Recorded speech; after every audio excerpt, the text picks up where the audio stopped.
Kimberly had already won several beauty pageants, and she dreamed of one day becoming Miss Brazil. The young woman really wanted recognition, and well, her wishes did come true. Unfortunately, she wouldn't be around to hear people admiring her looks or mourning the sudden end of her life. Sometimes, beauty can be the cause of a terrible, senseless death. Kimberly spent the entire day over at her friend's place. She actually rehearsed several times what she was planning to tell her boyfriend that evening, a guy she'd been dating for about 2 months. I mean, she knew that dragging it out was pointless, but because she was so considerate, she just kept putting off this difficult conversation. She had these incredible prospects ahead of her, so why tie herself down to just one person? Determined to finally have the talk, Kimberly got into Raphael's car, and she smiled. She had no idea that her plans weren't going to happen that night. See, Manacor is this municipality in Brazil's Amazonas state. It's got a city with the same name, a few towns, and 7 indigenous villages. The city itself has just over 20,000 people living there. It's right on the Madeira River, a really beautiful spot with a hot tropical climate. And it was in this small Brazilian town that Kimberly Karen Moto Oliveira was born on February 26, 1998. Before we jump in, I want to know, where are you watching from? What's the time over there, and how's the weather? And also, what case do you want to see next? Drop your answer in the comments. I read them all. Don't forget to subscribe. All right, let's get into it. From the moment she was born, the little girl was known for her sweet face and her calm personality. She was incredibly close with her mom, Nyla, being the only girl in a family with 2 younger brothers. From childhood, Kimberly knew her parents, and nature had blessed her with stunning beauty. I mean, even grown men would stare at the young schoolgirl, who was known for her clear, dark eyes, full lips, and this just radiant smile. From a very early age, Kimberly started preparing to become a model when she grew up. She was a great student, she was totally natural in front of a camera, she took part in all kinds of contests, did some small ad campaigns in her city, she did everything she could to get her name out there. And Kimberly didn't just rely on what nature had given her. She worked tirelessly on her body, spending hours a week in the gym. She watched her manners and practiced speaking properly. Basically, she was doing everything she had to do to reach her goal. To get noticed, Kimberly competed in beauty pageants and even won a few titles. She became Miss Manacor 2019 and was a finalist for Miss Amazonas. The next year, she planned to compete in the state event again so she could win it. A victory there would open the door to another one of Kimberly's dreams, competing in the Miss Brazil contest and winning a new title. At first glance, it might seem like being a beauty queen is simple, but in reality, it's just as demanding as any other job. To get results, beauty isn't enough. You need wealthy supporters. A girl has to be smart, constantly watch her diet to keep any extra pounds off her waist, and she has to maintain her reputation. This means no scandals, watching what you say, and just behaving in a way that sets an example for other people. Anyone who knew her always said positive things about Kimberly. She was sweet, polite, easy to talk to, and never acted arrogant about her looks. Kimberly was super dedicated to her goals, even though they took up a ton of her time. Maybe her desire to win a beauty pageant came from learning that her own mother, Nyla, had once been Miss Manacor. So, they shared this love for all things glamorous. Nyla gave her daughter all kinds of support, gave her advice, and was just always there for her. Kimberly loved to swim, jog, and just work out to stay in top shape. A lot of her workouts were even broadcast in real time. The aspiring model loved sharing her life on social media. She would show and talk about what went on behind the scenes at beauty contests. Kimberly always looked so happy that she just spread that positivity to her followers. She had these huge dreams and hoped that someday her photo would be on the covers of popular magazines. People would start to recognize her, and her name would be known all over Brazil. And one day, people did start talking about her. Her picture appeared in the media, not just in Brazil, but all over the world. Unfortunately, it was for a completely different reason. And she would never know about it, because Kimberly Karen Moto Oliveira's life ended in an instant. In 2019, Kimberly had to leave her hometown of Manacor, where her family and friends were. She traveled to another Brazilian city called Manaus to go to university. Manaus was about 206 miles from Manacor and was the closest big city to the Amazonas state capital. Over 2 million people live there. As scary as it was for Kimberly to leave her quiet hometown, her family, and her friends, she knew that a bigger city would give her way more opportunities to make her dreams come true. The young woman planned to study dentistry and was ready to make sacrifices to build her own future. Yes, she dreamed of being Miss Brazil, but she also wanted to have another career in healthcare. She understood that beauty doesn't last forever, and an education is crucial no matter what if you want to stay in demand. Kimberly's uncle, Henry, her mother's brother, lived in Manaus, close to the university, so she decided to stay with him. She'd always gotten along really well with Henry and felt comfortable there. The move, the university classes, new friends, all of it made Kimberly feel so excited. She felt like her life was moving to a new level. It was around this time that Kimberly met 31-year-old Rafael Fernandez Rodriguez. So, one evening, after her classes, Kimberly was just relaxing with some friends at a nightclub when this good-looking guy walked up to her. Rafael was originally from the municipality of São Bernardo do Campo in the southeastern Brazilian state of São Paulo. He was the only son of Fatima and Nilton Rodriguez. He had moved to Manaus in 2017. Before that, he'd gone through a divorce and just wanted a change of scenery. On top of that, the young man had landed a new job that gave him a good, steady income. His profession was practicing law. Specifically, he handled labor dispute cases for the local court. For a place to live, Rafael was leasing an apartment in a residential building right in the heart of Manaus. But here's the unsettling part.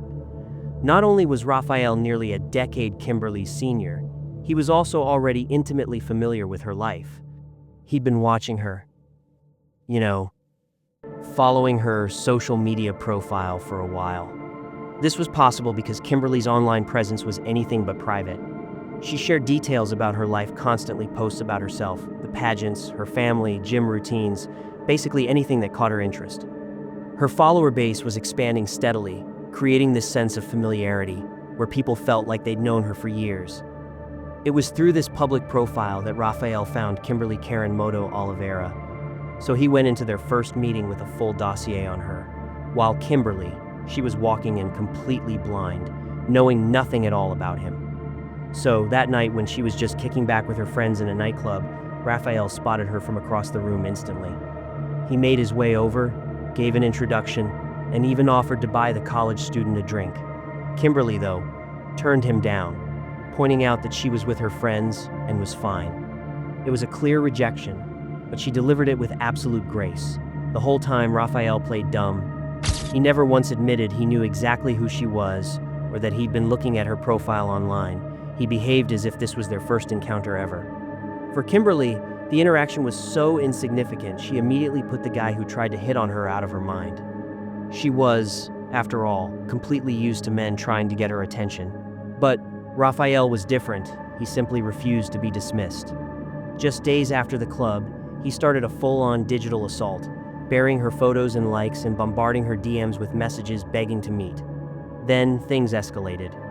Rafael got her phone number, God knows how, and the harassment moved to WhatsApp. This relentless stream of messages didn't stop. Not until Kimberly finally caved and wrote back. And that's how their communication started, through this forced digital exchange. Eventually, this messaging led to them agreeing to see each other in person, to have a proper introduction. Rafael and Kimberly kept talking on friendly terms, spending time getting acquainted, and this went on until March of 2020. That's when they made it official. They were a couple.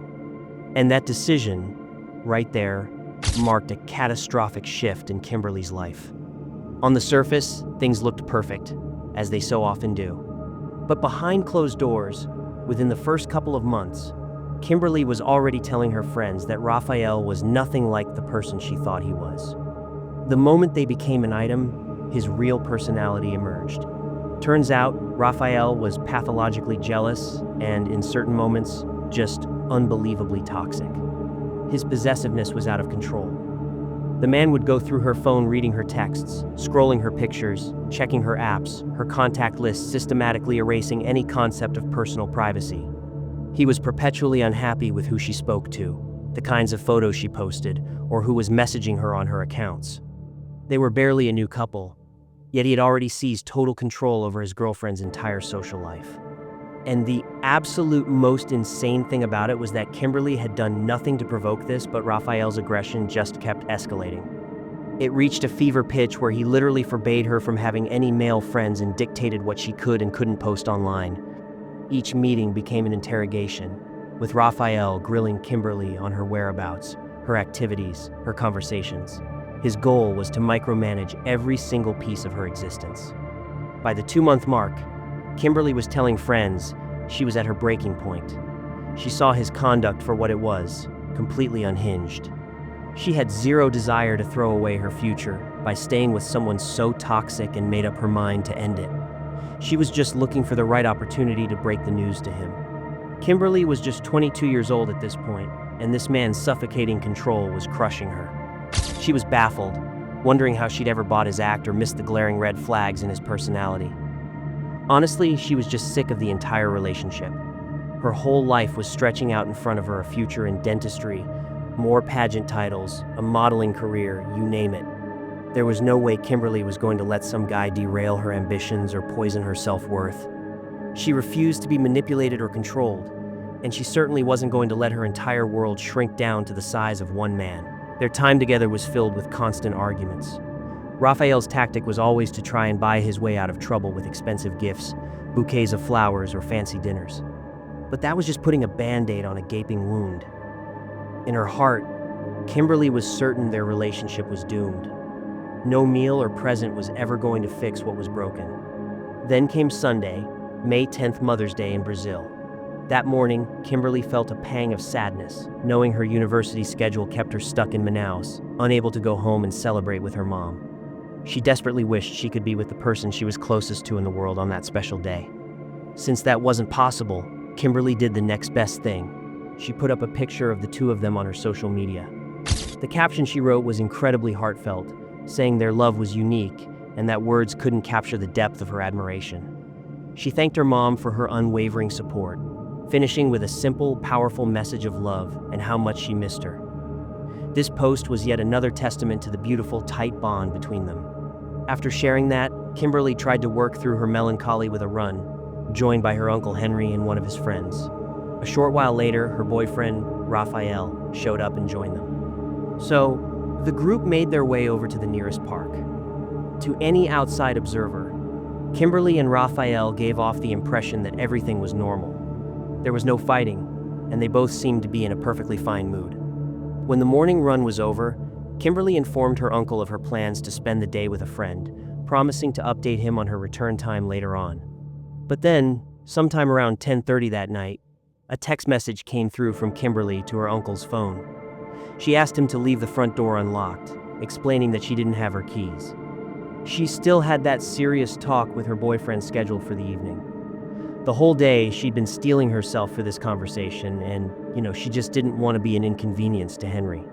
Her uncle saw the message, did exactly what she asked, and then he turned in for the night. But when Henry woke up the next morning, he saw that Kimberly's bed hadn't been slept in. She never came home. He would later say this was completely out of character for her. Kimberly was the kind of person who always followed through, and she had specifically told him she wasn't planning on staying over at her friend's place or with Raphael. A knot of dread started to form in his stomach immediately. Kimberly knew how much her family worried, and she was always meticulous about letting her mom and her uncle know where she was. But now, there was just silence. Henry had no clue where she could be or what could have possibly happened. He started calling Kimberly's phone over and over, but every call just rang out, unanswered. He tried dialing Raphael's number next, only to get the exact same result, nothing. Then, a call came in from Kimberly's friend. She was frantic, saying she couldn't get a hold of Kimberly either and was scared, wondering where she'd gone.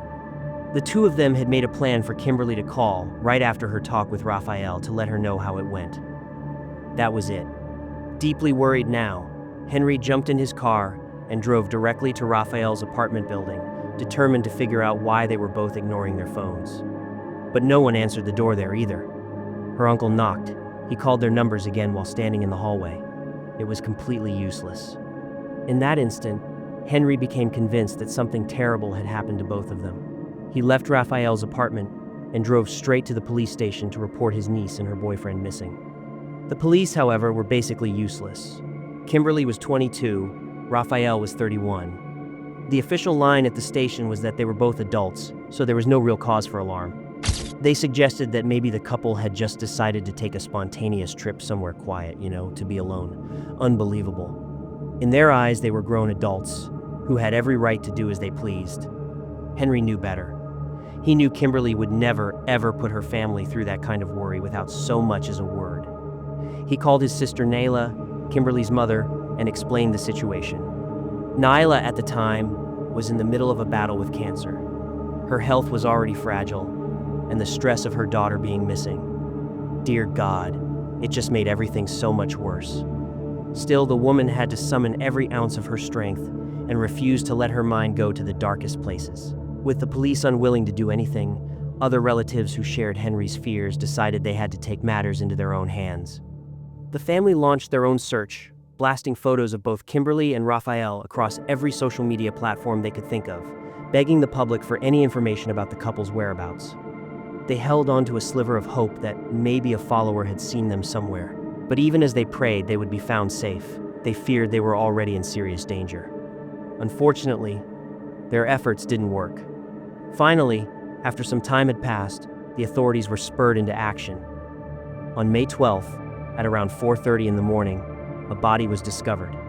Police had forced entry into Rafael Rodriguez's apartment, looking for any trace evidence that could point to where the couple had gone.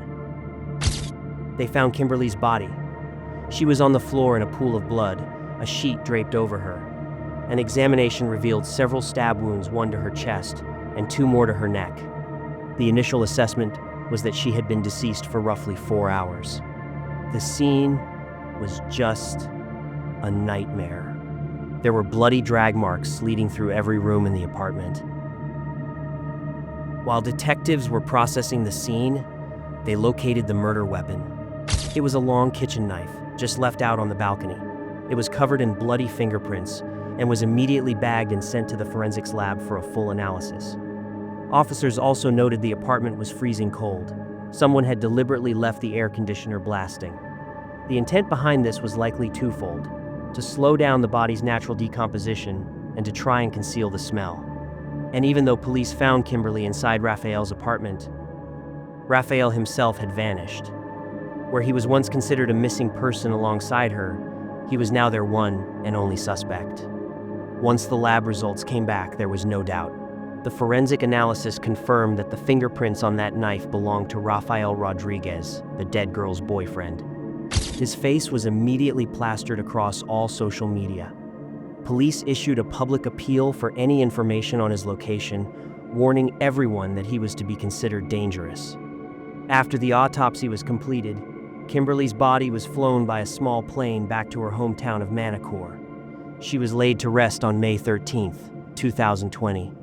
Around 200 people gathered to say their final goodbyes to the young woman. They offered their condolences to her heartbroken family. It was an impossibly heavy day for everyone there.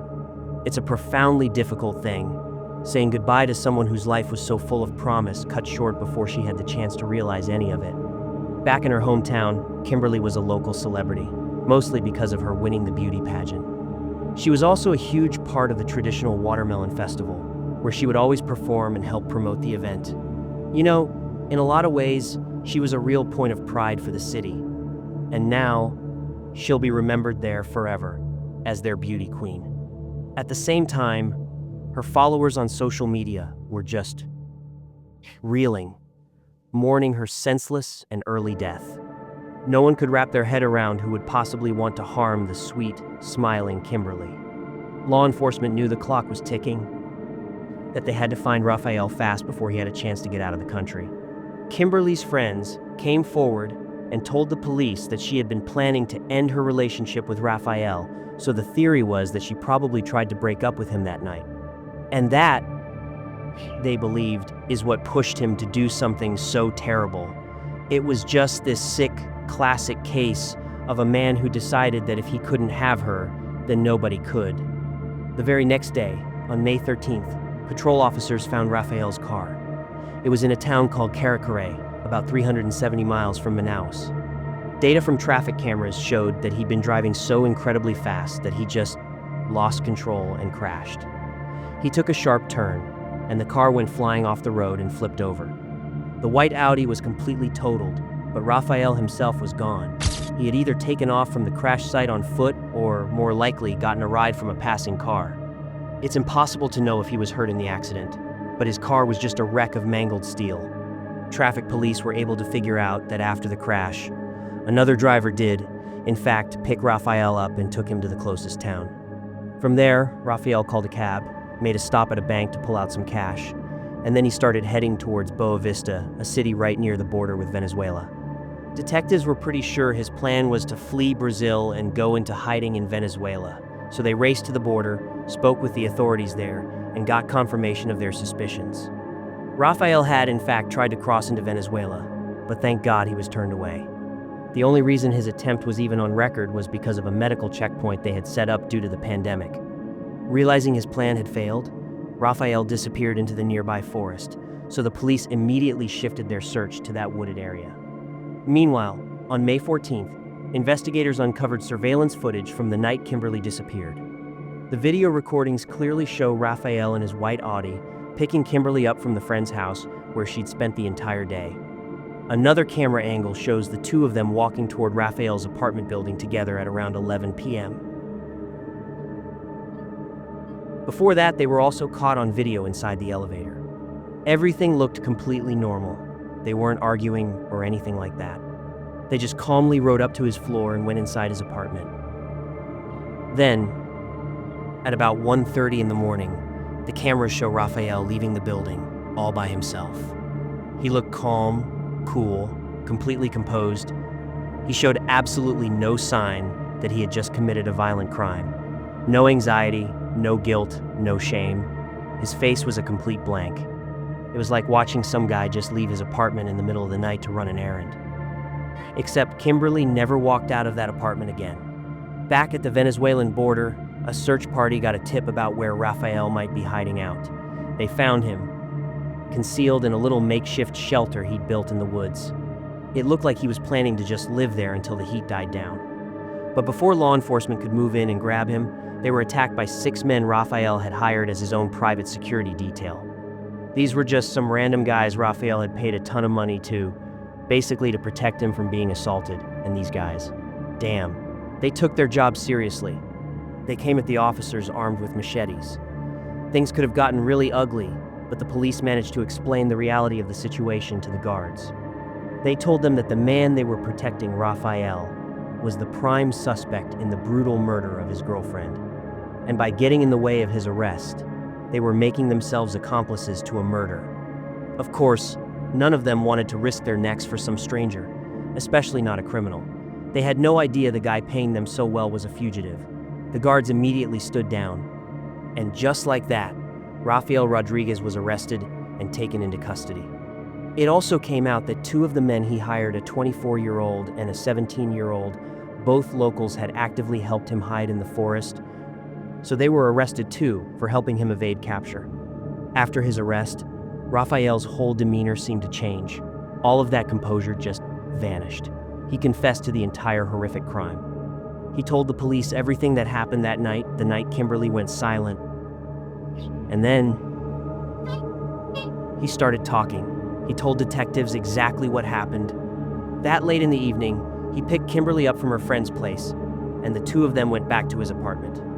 According to Raphael, the couple was having a nice time, and everything seemed great. At one point, Kimberly went to take a shower, and Raphael used this opportunity to go through her phone, which she'd left behind in the bedroom. He told investigators he wanted to see who she'd been talking to while he wasn't around. With practice movements, Raphael started opening her apps, scrolling through all of her messages, her notifications, and her contacts. And that's when he landed on something that, in his words, made him snap. Raphael claimed he found messages from other men. He became enraged because he didn't want his girlfriend having male friends or even just chatting with strangers. He decided he was going to confront Kimberly about it, but first, he walked to the kitchen, selected the largest kitchen knife he could find, and concealed it behind his back. When Kimberly came out of the shower and lay down on the bed next to him, he started grilling her about what he'd supposedly seen on her phone.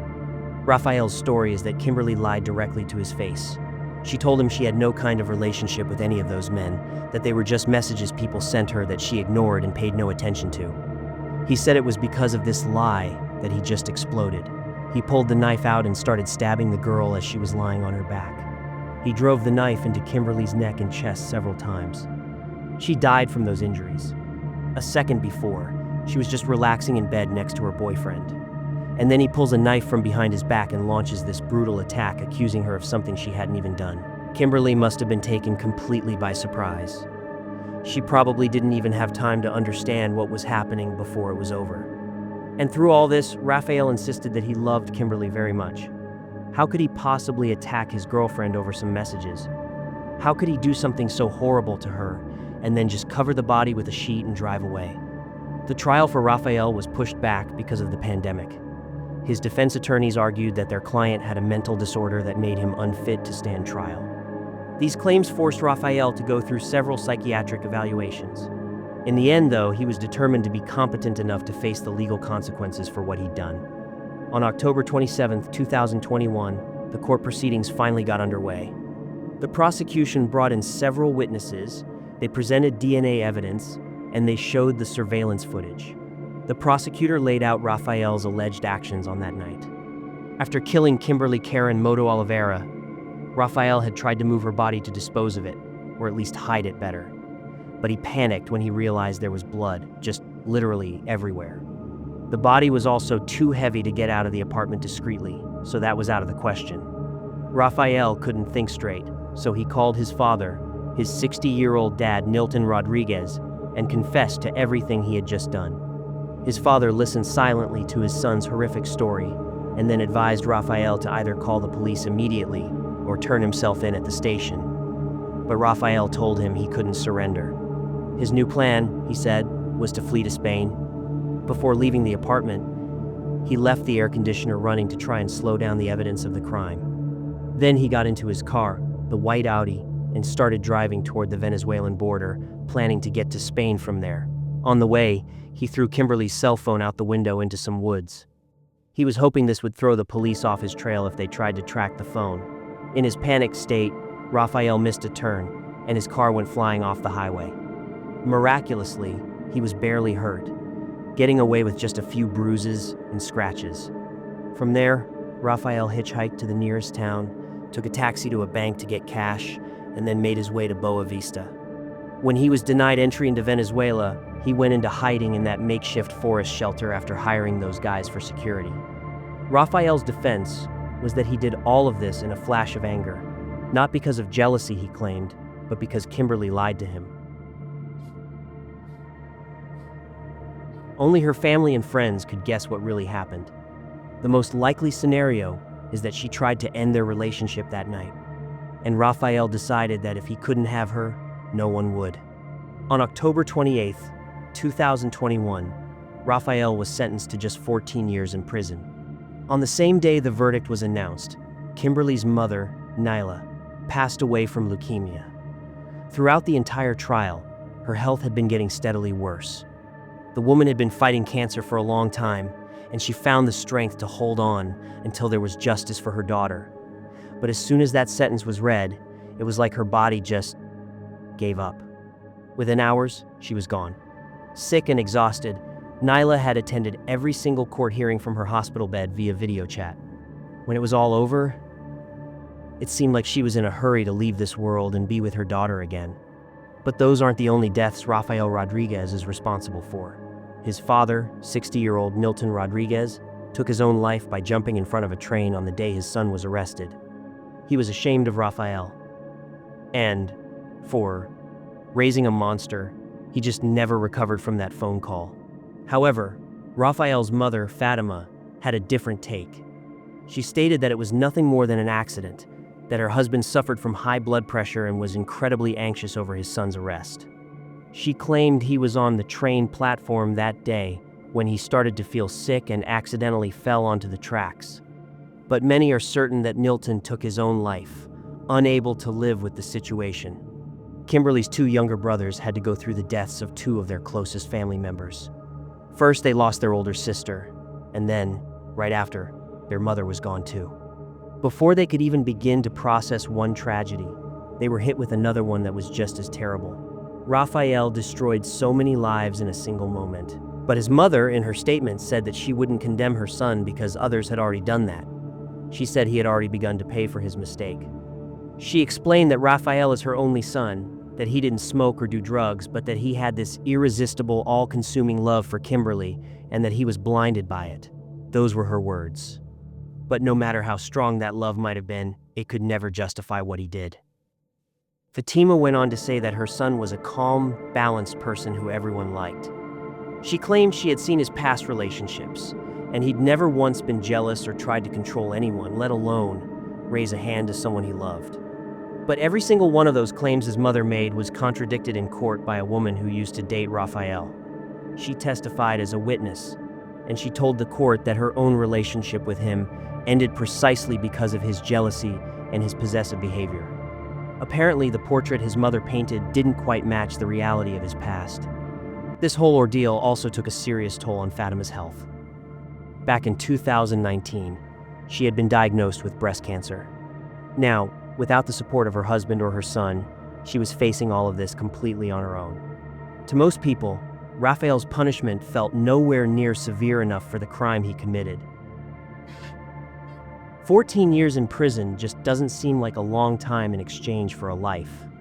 But then, in 2023, his sentence was actually shortened by another 8 months. Unbelievable. Raphael's defense team had filed an appeal, arguing there was a clerical error when the verdict was entered, and the judge accepted it, knocking 8 months off his prison term. This decision outraged a lot of people. It made them feel like the case of Kimberly Karen Moto Oliveira just wasn't being taken seriously for some reason. The court's original reasoning was that Raphael had acted out of emotion and simply couldn't control himself in that moment. Kimberly couldn't have possibly known what would happen when she went to break up with her boyfriend. Instead of just letting her go, he chose to settle the score. She went to his apartment that night, expecting to get her freedom back, but instead, she lost everything, including her own life.